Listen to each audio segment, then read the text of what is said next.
Congressman, thank you very much. We want to go now to Washington, D.C. And remember, I told you earlier, Senator Mitch McConnell was waiting to hear from Marco Rubio on this, a Florida senator there. He's speaking now in Washington. Let's watch. This regime who was kept against his will for far too long. Our prayers are with him and his family, because he was not just a prisoner, he was a hostage. But this president has proven today that his foreign policy is more than just naive. It is willfully ignorant of the way the world truly works. This administration just last week finally agreed, after months of congressional pressure, to impose sanctions on the Venezuelan government officials who are violating human rights. A government that has spent all of 2014 appallingly killing, jailing, and violently oppressing its own people. And yet, a week later, this administration is making historic concessions to the very Cuban government that supports and is behind the tyranny in Venezuela.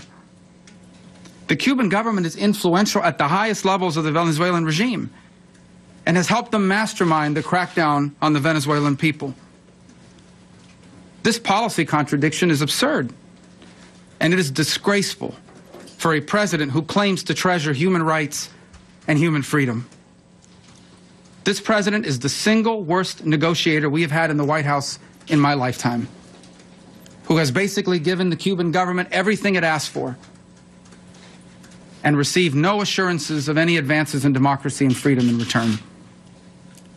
Let me close by reminding everyone that God bestowed on the Cuban people the same rights that he did on every other man, woman, and child that has ever lived. The inalienable rights spoken about in our founding documents. The Cuban people, like all those oppressed around the world, they look to America to stand up for these rights, to live up to our commitment to the God-given right of every person to life, liberty, and pursuit of happiness. These rights exist not just for people born in the continental United States, but for people everywhere. It is unacceptable that the only people in this hemisphere that do not know democracy and have not known democracy for more than 5 decades is the people of Cuba. That should be our overriding objective, to do all we can to bring about political, democratic openings in Cuba. And then a free Cuban people can decide whatever economic model they want. But the measures taken today will do nothing to bring about that day, and in fact, I fear will significantly set it back. Today, by conceding to the oppressors, this president and this administration have let the people of Cuba down. Senator, lawmakers often decide those in the press not to ask questions that are hypothetical. You've laid out some things here about